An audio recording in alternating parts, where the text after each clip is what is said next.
Moyosola Olowokure, aka your favorite sun-kissed poet, is a seasoned poet and recording artist whose honest work stirs healing and change in the hearts of all who listen.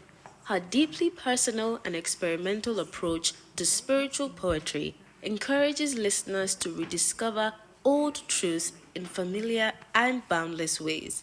She started her journey by posting poetry videos on Instagram, and since incorporating modeling, music, and dance into her creative arsenal, her global community has grown to over 32,000 people across various social media and streaming platforms.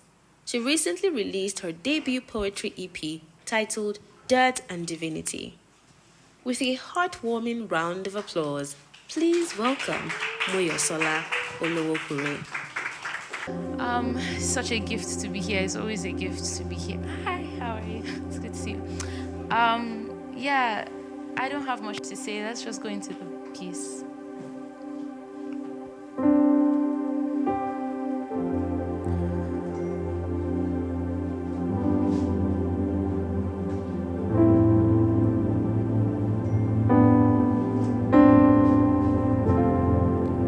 We are standing in heaven.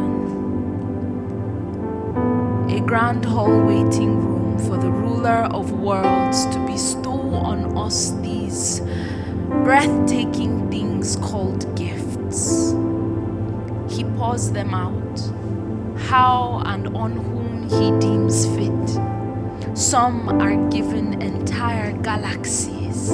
Some now hold healing powers. When I get to the front of the line, mine is a book of incredible things.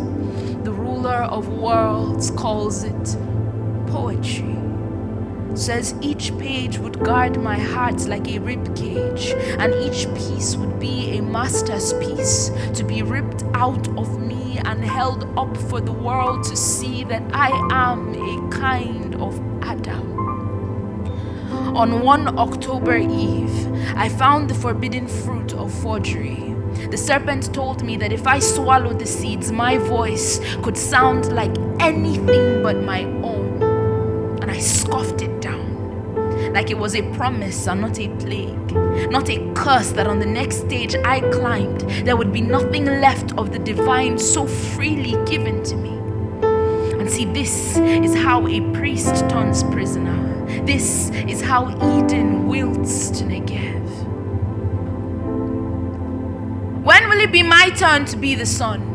To post the viral poetry reel that goes in circulation? When saplings like me are sick, we are quick to think like this. Oh, but the universe still sings to bring us back into blooming. Reminds us what folly it is assuming that the nations always need to hear something new. Aren't the most beautiful of revelations often the most repeated? Gospel, goal, a last-born's name, a song from the soul. There are great zeniths that I am yet to reach, but there are lessons of faith and love that I must teach even as I am still learning. And yes, it has woken me up in the middle of the night, my error, believing that my soft, strong storytelling wasn't good enough to elicit terror, to shake the crowd. I really did forget what poetry was all about. How laughable is it for a chef at a restaurant to demand that you feed him, or for a hired nanny to ask you to change her diaper, or for a young poet to demand oohs and ahs as if she is not the one called to feed your spirit.